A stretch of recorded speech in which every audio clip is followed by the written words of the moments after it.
A very good afternoon to our respected judges and our audience. We are extremely honored to make it to the final round of presentation.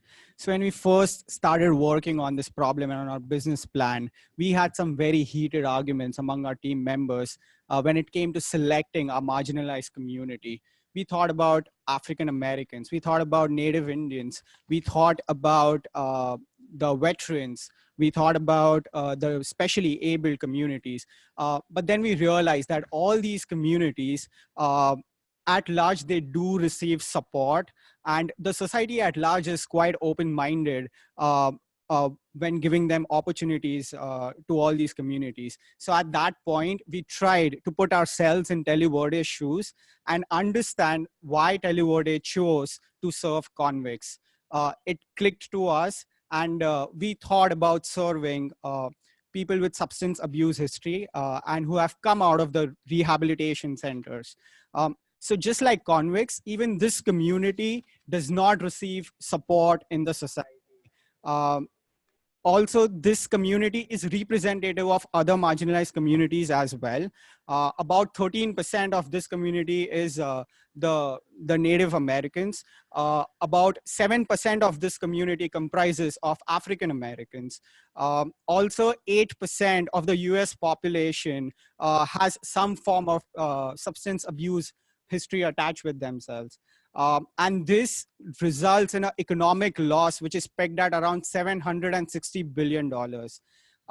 The most important and the major problem here is that people with substance abuse history tend to have a relapse rate of about 60% because they do not receive support in the society once they are out or out of the rehabilitation centers. So this creates a death spiral, and we believe that our business plan, combined with Televerde's capabilities, we can break this spiral and create a huge impact. So while selecting a business case, we first looked at the fastest growing jobs posted by the Bureau of Labor Statistics. And we found some of the jobs, but which we found very interesting, but these jobs did not make a very scalable and sustainable business model. So the one we chose was software testing and software development. The reasons we chose this is because of the huge gap that is there present in the country for such professionals. And also the median salary for such professionals is around $100,000 per year. And also software development and testing stimulates the brain. And we believe that this will help victims to not relapse into the substance abuse. Our next challenge was to figure out what kind of specific jobs can our associates perform. And we did not want to have them perform very low-skilled jobs, which would restrict their earning potentials. But also, we also realized that we cannot give them very high-skilled trainings and have them ready to perform those kinds of jobs. So we found a sweet spot for software testing jobs, where the primary requirement is to understand the business and perform software testing on the softwares of the clients to see whether they are performing the required function or not. And once we have, because Televerde is already working with a lot of clients and a lot of industries, there is a business understanding within the company which we can utilize to target which we can utilize and target existing customers for software testing projects. And once we gain expertise in this domain, we can also then further branch off to other industries and find new potential clients. Next, speaking of the financial analysis, we've created a detailed financial model to evaluate the impact. As per our calculations, the earning potential here is about $28 million by the year 2024. We have made certain very conservative estimates. Our team structure would comprise of the testers, the team leads, and the managers. We would start with a strength of about 50 testers, and this number needs to grow by 30% year over year to keep up with Televerde's aggressive growth targets of $200 million a year in next 5 years. We would be charging our client a a fee of $60 an hour. This is about 25 to 30% less than the current market rate, just to get our foot into the door. And this number needs to increase by 8% a year, as in how our expertise and our experience grows in this domain. We would also be increase our employee salaries by 5% a year with their tenure. We've also kept aside 1% of our gross income just to provide counseling and health services to our employees to ensure that they do not relapse in such activities again.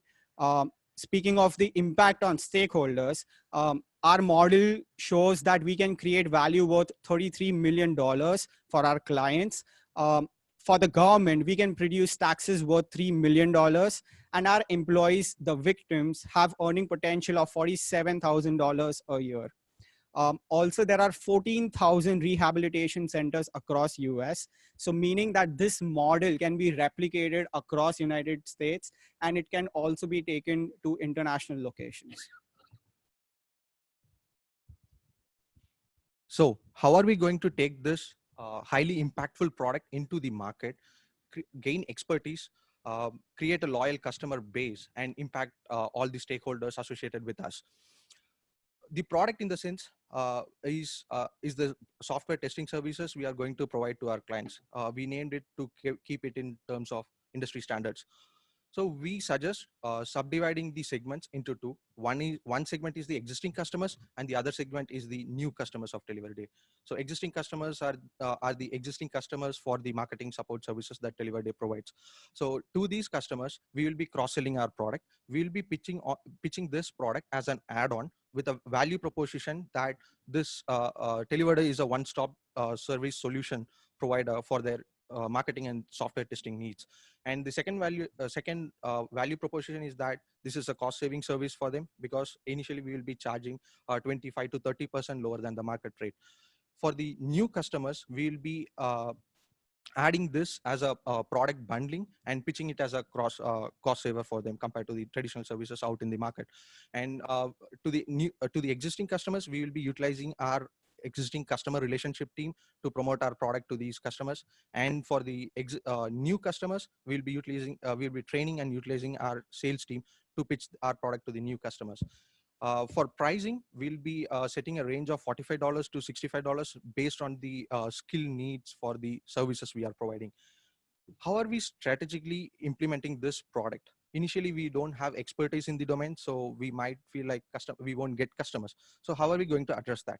In the first year, we will be targeting the domain, the low-hanging fruit segment that needs low skills, and we will be targeting our existing customers. We will be leveraging our existing relationship with them and get business with them.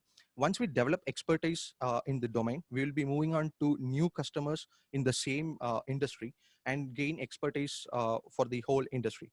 After that, we'll be moving on to the adjacent markets with our existing customers, gain gain expertise in the adjacent markets, and then move on to new customers and scale up the business with new markets as well. So we recognize that there are two major risks associated with our business plan. First is the attrition rate, for which we suggest maintaining a pool of 1.5 times the required workforce so that you have a steady stream of employees to support the projected growth. To reduce the average relapse rate of 40 to 60%, we suggest allocating 1% of the total gross income annually to organize yoga sessions, therapy sessions, and to organize CSR activities so that these employees are engaged with the society on day-to-day basis. Apart from the tangible impact, our business proposal has intangible impact on various stakeholders. For Televerde, it aligns with their strategy of driving revenue while changing lives. For the existing and new customers of Televerde, Televerde will become the one-stop solution for their marketing and software solution needs. For the rehabilitated victims, they will be infused with with a sense of purpose and responsibility, and thus will lead more fulfilling lives and will be better assimilated into the society. And we as a society will become more inclusive and will be able to tap the untapped potential. The most important part is this is that the revenue generated right now is just considering 2 to 3 rehabilitation centers, and we can aggressively expand it into the to the 14,000 rehabilitation centers in US and to other economies where substance abuse is a real problem. Thank you.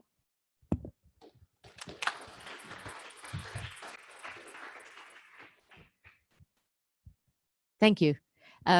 We actually had an opportunity to ask questions, but I do have one. Did you do the financial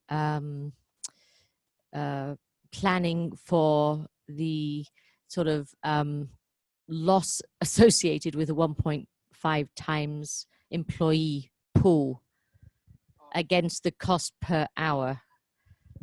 Right. So there are two aspects here. So one is, yes, we need to maintain a pool of 1.5 times the required workforce. So for that, right now, what we've assumed is we've taken 1% of our gross income, which will be kept aside, which is sort of a budget to maintain this pool.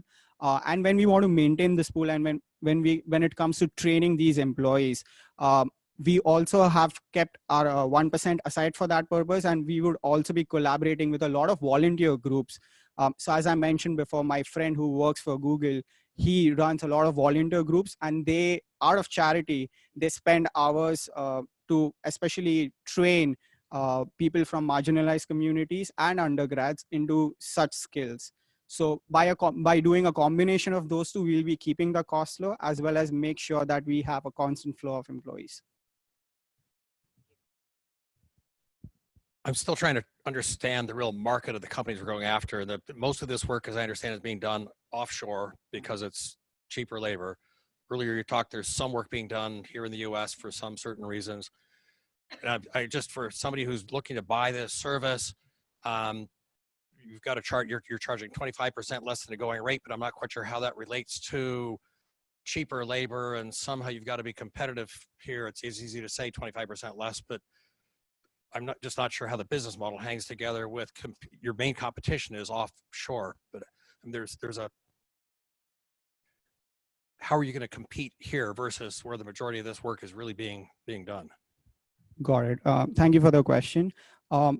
So right now, as per our model, we said we will start with a basic fee of $60 an hour. This compares to all the companies that outsource, who have offices internationally. So this is the same rate that they would get even if they go for a company that has global offices. So that is part one. They get the exact same rate or somewhere close to this number. The second part is, yes, the reason why we think we'll be able to get these projects is because right now we are cross-selling it to our existing client pool. We are going to Dell and we are saying them that, you know, you all have these hundreds of processes which require relatively low skill.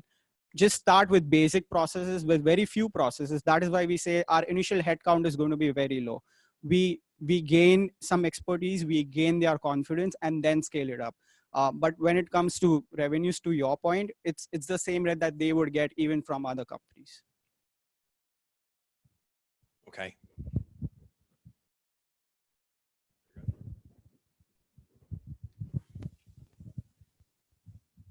First, I like your presentation, and I like the fact that it's very, very well thought out, and you've kind of gone through a lot of detail in each of the components.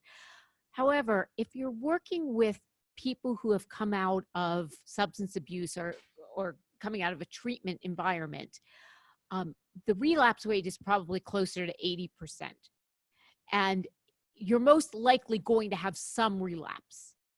So in addition to yoga, have you thought about like what your health insurance costs may be, what your costs of short-term disability might be? Because just because someone has a relapse doesn't necessarily they're going to be out of the market forever.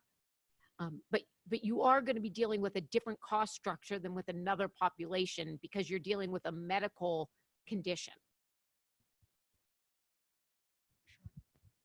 So I researched extensively on this, and the studies have shown that the relapse rate is between 40 to 60%.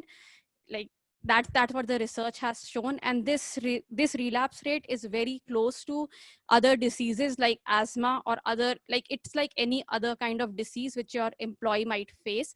And to answer your question, we are not saying that we are getting people who just entered the rehabilitation. They have been into this process, and we are going to talk to the rehabilitation center counselors, and they are under the process of rehabilitation. They have been clean for some time. So within the rehabilitation center facility only, we are going to train them and start like I forgot to mention, we are going to take help of the sister company to assimilate and give them train them on how to assimilate back into the society, so that their relapse rate is much less than what it would have been generally.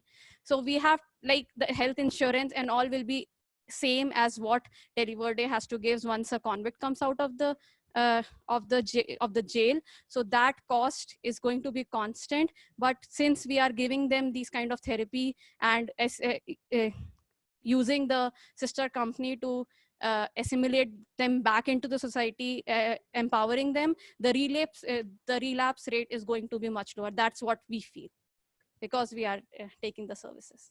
Thank you.